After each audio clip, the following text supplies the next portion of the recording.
नमस्ते दोस्तों, आप सभी का ओमनी प्रेजेंट में स्वागत है। आज हम एक टॉपिक है जो जीडीपी पे हम डिस्कशन करेंगे। बहुत ही सरल शब्दों में मैं बताने जा रहा हूँ आपको कि जीडीपी क्या होता है, क्योंकि आए दिन आपको ये न्यूज़ में, अखबार में, हर जगह सोशल मीडिया में इसके बारे में आप सुनते होंगे, लेकिन एग्जैक्ट जीडीपी क्या है वो मैं आपको अभी सरल शब्दों में बताऊंगा। तो जीडीपी का जो फुल फॉर्म होता है वो ग्रॉस डोमेस्टिक प्रोडक्ट होता है। और किसी कंट्री के बारे में अगर आपको जानना है रफली कि ये कंट्री कहाँ स्टैंड करती है पूरे वर्ल्ड में, तो उसका जीडीपी हम देखते हैं। जीडीपी अगर मैं एग्जैक्ट डिटेल में मैं आपको आगे चल के बताऊंगा अभी, लेकिन उससे पहले मैं ये बताऊंगा कि जीडीपी सबसे पहला जो जीडीपी है सबसे ऊपर और सबसे हाईएस्ट जीडीपी वो यूएसए का है। यूएसए का जीडीपी है वो ऑलमोस्ट 23 ट्रिलियन यूएसडी है। ये जीडीपी है यूएसए का। सेकेंड नंबर पे चाइना है जिसका 18.5 ट्रिलियन है यूएसडी। और इंडिया कहाँ स्टैंड करता है? इंडिया छठे नंबर पे करता है। इंडिया 6 नंबर पे स्टैंड करता है। और इसकी जीडीपी अगर आप देखोगे अभी फिलहाल ये 3.4 ट्रिलियन है। 3.4 ट्रिलियन है। और आपने मोदी जी के मुंह से सुना होगा कि अगले 5 साल में हम इसको 5 ट्रिलियन करने वाले हैं। एक टफ चैलेंज है, लेकिन ऐसा नहीं कि ये इम्पॉसिबल है, लेकिन हाँ टफ है जरूर। और इसके ऊपर, इसके जस्ट ऊपर 5th नंबर पे यूके भी है। यूके का भी ऑलमोस्ट अगर आप देखोगे जीडीपी वो हमारे बराबर है, ऑलमोस्ट हमारे बराबर है यूके का भी। लेकिन यूके तो बहुत अमीर है, वो तो डेवलप्ड कंट्री में आता है, हम अभी स्टिल डेवलपिंग में ही हैं। लेकिन जीडीपी पर कैपिटा अगर आप देखोगे यूके का वो 40,000 है। पर कैपिटा बोले तो अगर हम पर हेड अगर हम इसको बनाते हैं, पर हेड की पर पर्सन हम अगर जीडीपी निकालते हैं पॉपुलेशन के हिसाब से, तो वो आता है 40,000। और इंडिया का कितना है? जस्ट 1900। जस्ट 1900 हमारा इंडिया का पर हेड, क्योंकि हमारा पॉपुलेशन बहुत बड़ा है और यूके की पॉपुलेशन बहुत थोड़ी सी है। तो ये मैं आपको बस एक नंबर बता रहा था कि हम कहाँ स्टैंड कर रहे हैं, ताकि आपको ये पता। अच्छा, दूसरी एक और बात मैं आपको, चूंकि आपको मैंने यूएसए का बताया कि यूएसए की जो जीडीपी है वो 23 ट्रिलियन है।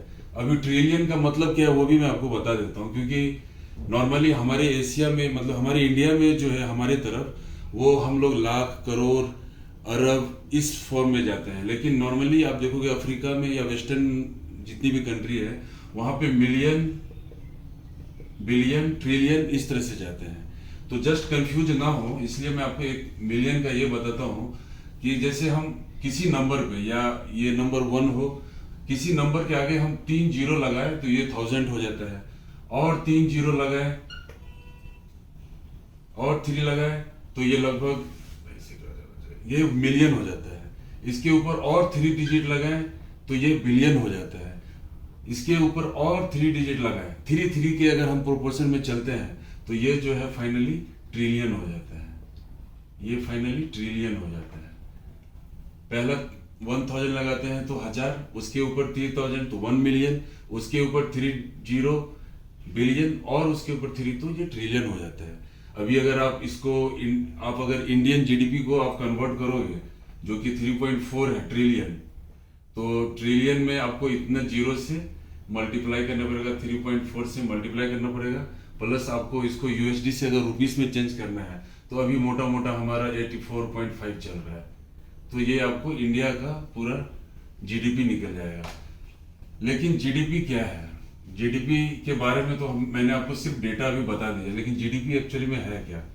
तो जीडीपी को हम जो फुल फॉर्म है वो ग्रॉस डोमेस्टिक प्रोडक्ट बोलते हैं, या हिंदी में हम लोग इसको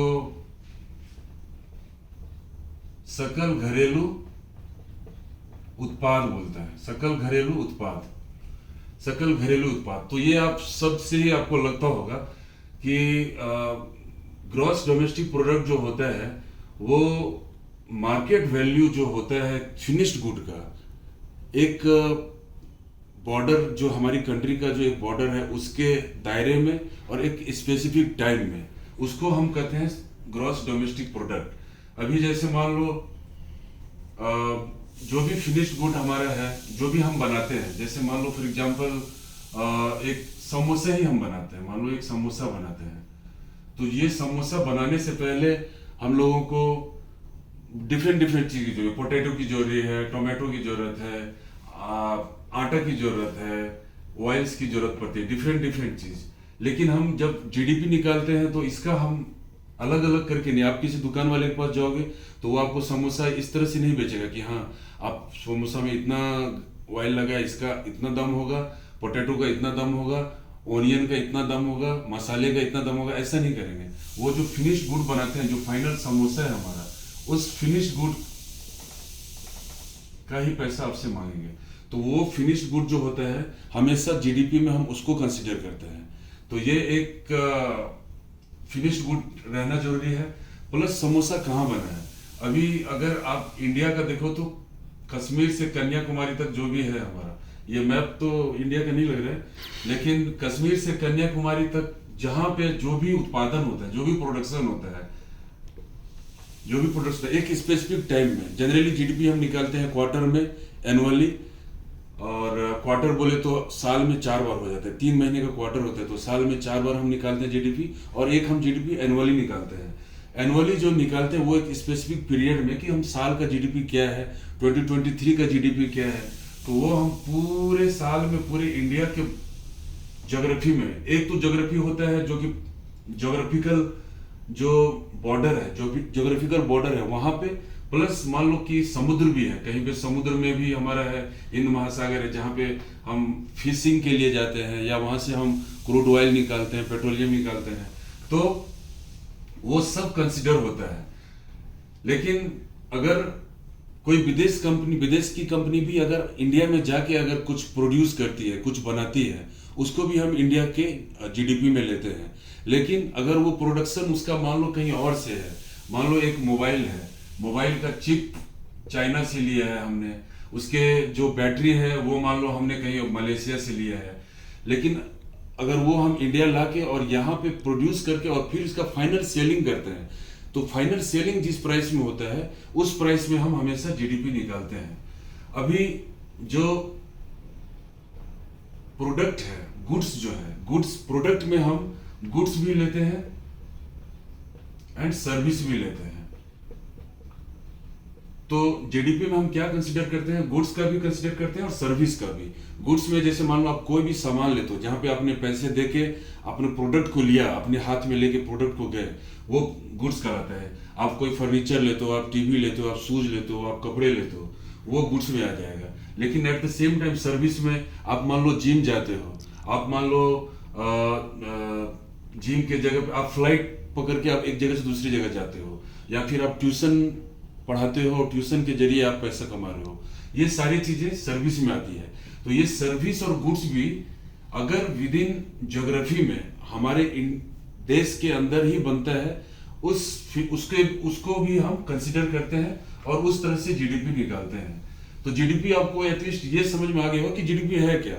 जो हमारे देश में, हमारे डोमेस्टिक एरिया में, हमारे देश में ही जो फिनिश्ड गुड बनता है या सर्विस जो होता है, फाइनल सेलिंग के बाद जो पैसा हमको मिलता है, तो पूरे साल में हम उसका कैलकुलेट करते हैं। और उसको कैलकुलेट करने के लिए सीएसओ आती है, जिसको हम बोलते हैं सेंट्रल स्टैटिस्टिकल ऑफिस। तो ये एक गवर्नमेंट ऑफ इंडिया के द्वारा बनाया हुआ है सीएसओ, जो ये डिसाइड करती है कि किस चीज को, अभी हम मान लो कि हमने अंडा लिया, अंडा लेके घर में आ गए और घर में हमने खा लिया, अंडा को हमने फर्दर बेचा नहीं, तो अंडा का जहां फाइनल सेलिंग था वो अंडे वाले के पास, तो हम सिर्फ अंडा का ही फिनिश गुड, वहां पे हम अंडे को फिनिश गुड मानेंगे। लेकिन वही अंडा अगर कोई बेकरी वाला लेता है और फिर वो आटे में मिला के उसको केक बनाता है फाइनली, तो वहां पे हम अंडा को वहां पे ऐसा नहीं कर सकते कि एक बार हमने अंडा वहां पे कैलकुलेट कर लिया और एक बार अंडा हम यहाँ पे बेकरी के वाले के पास भी आके हमने कैलकुलेट कर लिया, ये नहीं होता है। हम वो उस अंडे का जो है हम यहाँ फाइनल गुड, फिनिश गुड जब बना है उस समय कैलकुलेट करेंगे। तो ये जो सीएसओ है हमारे देश में, ये फाइनल करती है कि क्या जीडीपी के लिए हमको क्या डेटा लेना है और किस समय लेना है, कितनी देर में लेना है। एक तो ये होता है। दूसरा, जीडीपी का मतलब एक तो ये होता है कि आप हमेशा कंपेयर करते हो जीडीपी। जैसे मान लो पहला क्वार्टर है जीडीपी का और जनवरी से मार्च 2023, तो हम इस क्वार्टर में 2024 के फर्स्ट क्वार्टर में हमारा जो प्रोडक्शन हुआ है उसका हम कंपैरिजन करेंगे पिछले क्वार्टर से और फिर हम जीडीपी निकालेंगे। तो उस हिसाब से भी हम निकालते हैं। हमेशा जो जस्ट प्रीवियस ईयर होता है या प्रीवियस क्वार्टर होता है उसके कंपैरिजन में, उसके रेफरेंस में ही हम जीडीपी निकालते हैं। अभी जीडीपी जो होता है दो तरह का होता है, एक तो रियल होता है और एक नॉमिनल होता है। रियल में क्या होता है कि जीडीपी हम प्रोडक्शन बढ़ाते हैं। जैसे मान लो हम 2023 में हमारा प्रोडक्शन पूरे देश में पूरे साल भर के लिए इतना था, अभी 2024 में हमने प्रोडक्शन बढ़ा दिया। तो एक तो प्रोडक्शन के वजह से जो आता है जो कि रियल जीडीपी है, एक तो उस वजह से जीडीपी आता है, उसको हम रियल जीडीपी कहते हैं, which is depending on production, जो प्रोडक्शन पे डिपेंड करता है। और एक नॉमिनल होता है जो प्राइस बढ़ने से, मान लो हमारा प्रोडक्शन नहीं बढ़ा, 2023 के बराबर ही रहा, लेकिन हमने प्राइस बढ़ा दिया, प्राइस भी बढ़ा दिया तो भी हमारा ओवरऑल जीडीपी तो बढ़ेगा। तो प्राइस बढ़ाने की वजह से जब जीडीपी आता है उसको हम नॉमिनल कहते हैं। ये कुछ बेसिक चीज है जीडीपी से रिलेटेड जो आपको जानना चाहिए। और ये आप साइंस के स्टूडेंट हो, आप डॉक्टर हो, या आप इंजीनियर हो, या आप कॉमर्स के लोग हो, ये बेसिक चीज आनी चाहिए हम लोगों को कि जीडीपी है क्या। क्योंकि आए दिन अखबार में आपको मिलेगा जीडीपी जीडीपी, और जीडीपी ये निर्धारित करती है कि देश जो है अभी कहाँ पे स्टैंड कर रहा है। तो एक तो रियल होता है, एक नॉमिनल होता है, जो कि नॉमिनल प्राइस के बेसिस पे देखते हैं, और रियल जीडीपी जो होता है वो प्रोडक्शन के बेसिस पे। तो एक तो ये होता है। पहले क्या होता था, 2015 से पहले जो जीडीपी होता था, 2015 से पहले जो जीडीपी होता था उसमें हम टैक्स को इंक्लूड नहीं करते थे। और वो हमेशा जो हम टैक्स को इंक्लूड नहीं करते तो उसको हम जो है उसको फैक्टर प्राइस कहते हैं, फैक्टर प्राइस कहते हैं। विदाउट टैक्स जो होता है वो फैक्टर प्राइस होता है। अभी जैसे मान लो कि एक केक बना, उसमें हमने टैक्स, गवर्नमेंट को जो टैक्स भरा है मान लो 18%, वो 18% अगर हम ऐड नहीं करते हैं, बिना टैक्स के अगर हम कैलकुलेट करते हैं जीडीपी, तो उसको हम फैक्टर प्राइस कहते हैं। और अगर हम टैक्स इंक्लूड कर लेते हैं अगर जीडीपी कैलकुलेट करते समय, तो उसको हम मार्केट प्राइस कहते हैं। तो ये मार्केट प्राइस अभी फिलहाल जो है हम जो कैलकुलेट कर रहे हैं, और जो मैंने आपको बताया 3.4 ट्रिलियन बताया, वो इस बेसिस पे ही है। मार्केट वो विथ टैक्स के साथ है। ये 2015 के बाद से ये शुरू हुआ है। तो अभी आपने देखा होगा कि जो जीडीपी का जो बेसिक एक आइडिया है वो मैंने आपको देने का कोशिश किया। उसमें रियल जीडीपी क्या होता है ये कवर किया हमने, नॉमिनल था वो हमने कवर किया, सीएसओ क्या होता है, सेंट्रल स्टैटिस्टिकल ऑफिस होता है जो कि ये सारा डेटा बनाती है। जीडीपी पर कैपिटा ये मैंने इसलिए बताया क्योंकि जीडीपी हो सकता है दो कंट्री का सेम हो। यूके की जीडीपी ऑलमोस्ट सेम है इंडिया से, बट इसका मतलब ये नहीं है वो हमसे बहुत अमीर है, क्योंकि उसका पर कैपिटा जीडीपी जो है वो 40,000 है और हमारा सिर्फ 1,900 या 2,000, वो हमसे 20 टाइम्स ज्यादा है। इसलिए मैंने आपको जीडीपी बताया। फिर आपको मार्केट प्राइस और फैक्टर प्राइस, ये दो चीज हमने आपको यहाँ पे कवर किया है। तो दोस्तों जीडीपी से रिलेटेड तो और भी बहुत बड़ा वीडियो है जो मैं आपको बता सकता हूँ अभी फिलहाल, लेकिन ये वीडियो बहुत बड़ा हो जाएगा। अभी आपको कंटिन्यू नेक्स्ट वीडियो हम करेंगे, वहां पे आपको मैं बताऊंगा। और फिलहाल आप इसमें आपको कुछ अगर और भी क्वेश्चन रहता तो आप कमेंट में जरूर आप डालें। इसी के साथ मैं इस वीडियो को समाप्त करता हूँ। धन्यवाद। जय हिंद।